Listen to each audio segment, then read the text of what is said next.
I'd like to welcome Thomas Haver, a diplomacy world champion and the foremost ambassador of the wonderful game of diplomacy. Thanks for joining us, Thomas.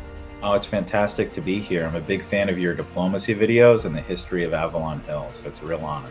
Well, it's great to have you on the channel and your expertise. So now for our viewers at the end of the video, we are going to offer, I think you've probably seen this new game that we're going to talk about today more than any other person in the world.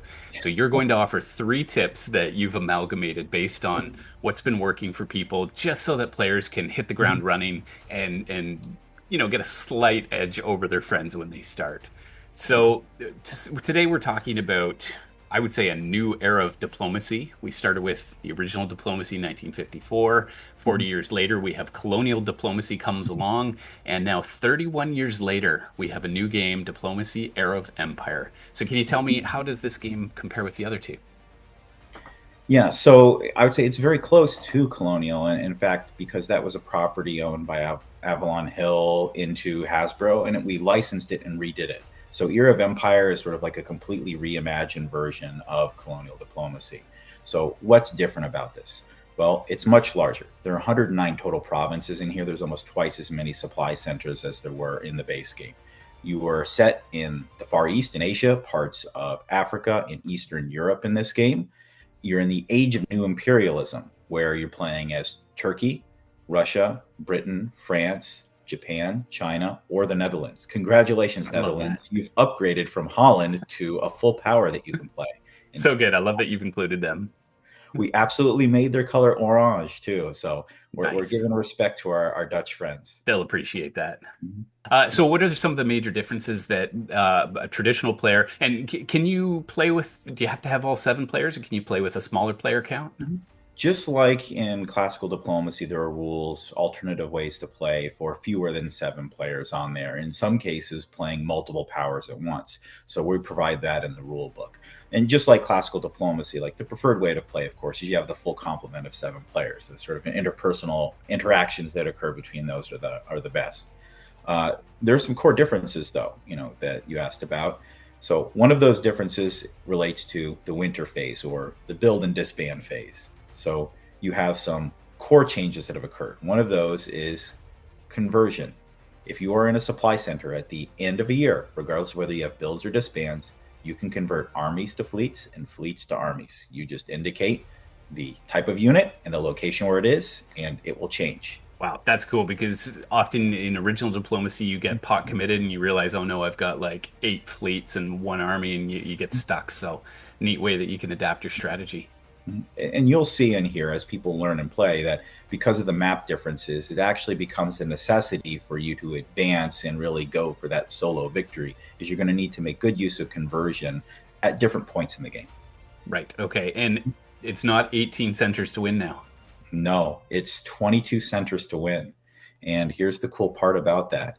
If you have a nice like Care Bear alliance, you're working with someone for the entirety of the game, it's possible for you both to win, both to achieve and get to 22 centers at the same time. However, if one person decides to go a little bit higher in their supply center count at the end of a fall turn, that person is just the soloist. So how far can we take that Care Bear alliance? I guess we'll see. You can dangle the keys to the kingdom in front of them, but someone will always grab for the extra key. Yeah, everyone wants to get that.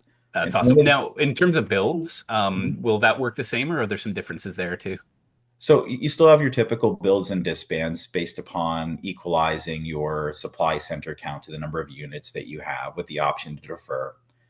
But we have an additional mechanic. I talked about conversion. We also have conscription, because this is set in the age of new imperialism. You are conscripting those areas that you have just newly conquered and building new armies and fleets.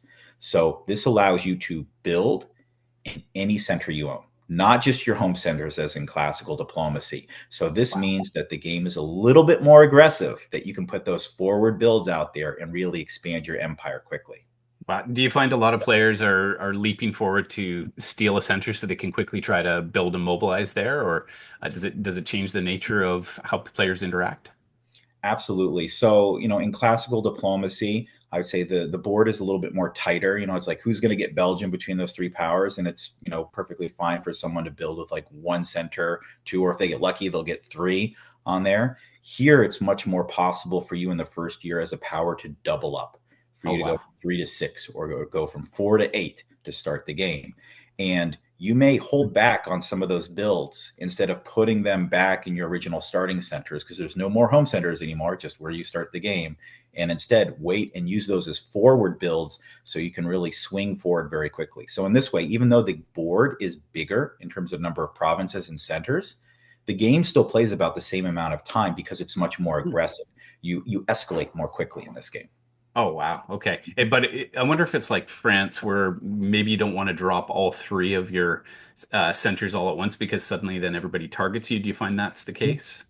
Very possible. I mean, we'll talk about that in the strategy tips a little bit more in depth, but you don't Nice. necessarily always want to drop down all your builds to start the game. Like, because you can put those in your pocket and use those as forward builds, it may be more wise to hold them back, especially as a way to discourage those other powers from potentially stabbing you.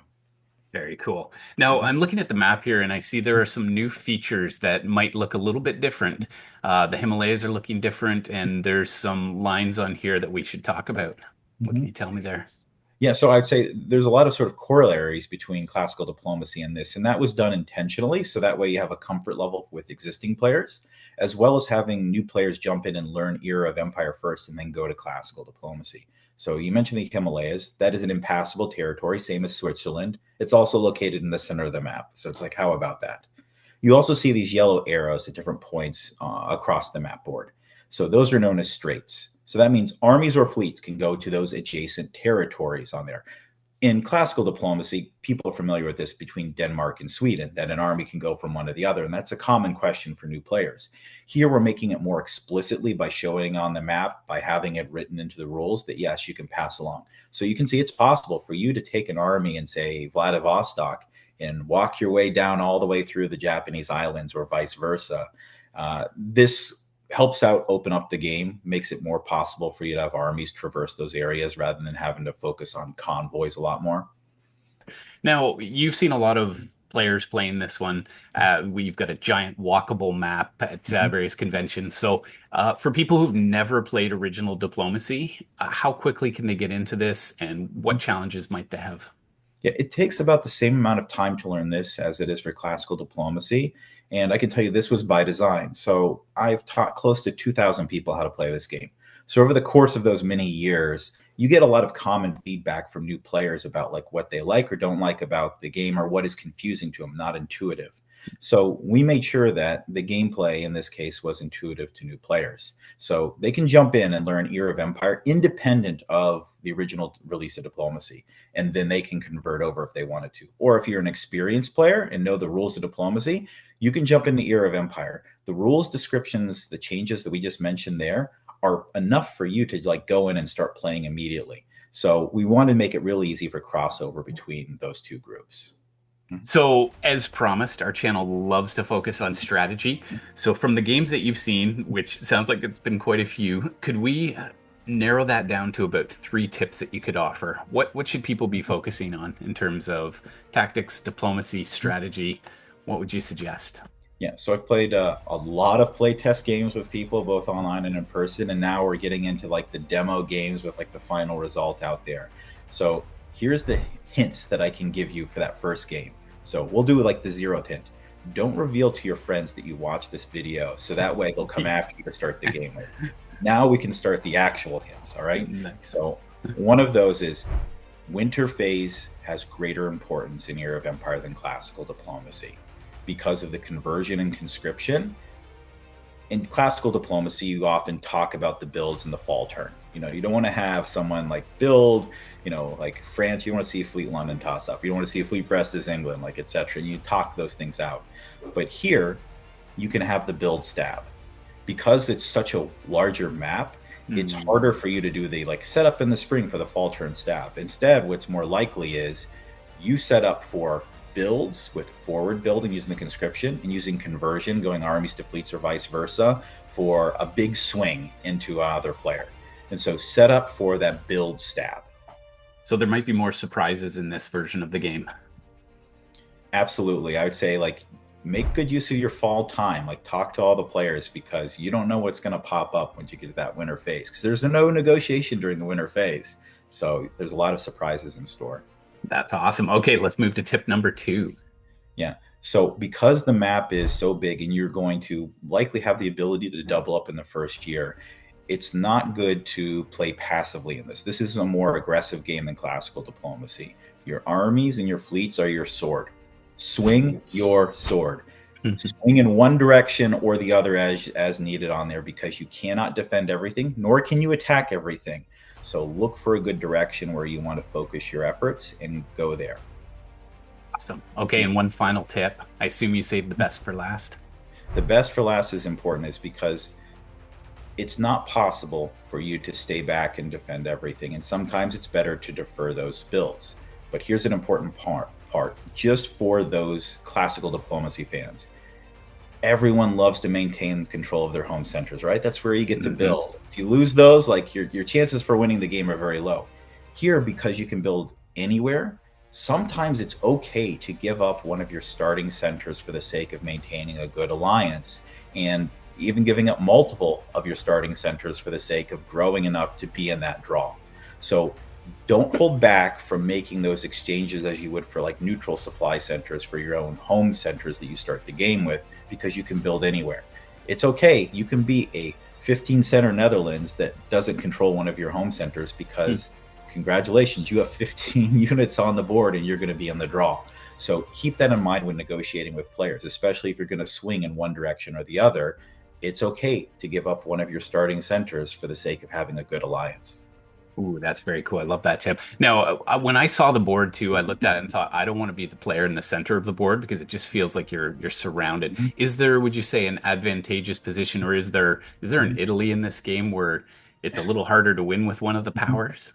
I'd say it's set up specifically so there's no sort of equivalent of like what happens to like Austria at the beginning, where Austria can just get dogpiled, and people feel bad, especially new players. Like you jump in, maybe you don't even get a build, and you just sort of get ground down for like an hour and a half and your day is done.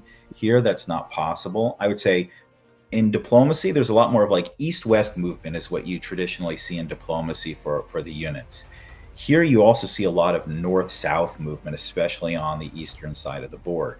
So there's no one power that's just going to get like jumped out of the gates on there and be knocked out on there. But there are sort of like equivalencies where Great Britain in this game plays closer to, say, like Germany does in classical diplomacy for what we've seen. Britain starts with 4, same as Russia. And that's something that only Russia starts with 4 in the base game. But because you're spread out a little bit more, it gives you a bit of more of a wind up. So there's no country that's sort of like going to be stuck middling around for the game, or is going to get jumped out of the gates. But again, you need to be careful. You need to make sure to set up for those build stabs on there and defend appropriately if you are worried about someone converting everything to fleets and suddenly you've got a great armada coming at you. Now, do we have to worry about stalemate lines in this? Are there any areas where it's tough to cross the line? So like there are a number of spots, and I look forward to like the diplomacy community really diving in to discover all the various like smaller stalemates, where it's like, hey, here's a 9 center stalemate line that you can find. But it actually doesn't matter. This is why.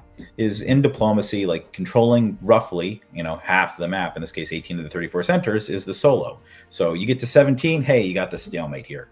Because there are more centers in this game, and you don't need to control half of them to outright win a solo. You could sit behind in that 9 center stalemate and lose the game. Be like, congratulations, go for those 9 centers. I'm going for 22 in the win. So we set it up so that stalemate lines play less of an importance in this game. So that way you can have 1 or 2 players end up sort of rolling the board, and both of them will end up winning, or one person will get to 22 and win without ever touching someone on the stalemate line. That's awesome. Well, I need to get out there and start playing this game. And for those of you out there who are looking for more diplomacy content, be sure to subscribe to our channel. And I was super fortunate to make some content with you, Thomas. We've got some strategy guides and we got some previews of the game. So yeah, you can check those out on our channel as well. Thomas, thank you so much for being here today. I really appreciate your time.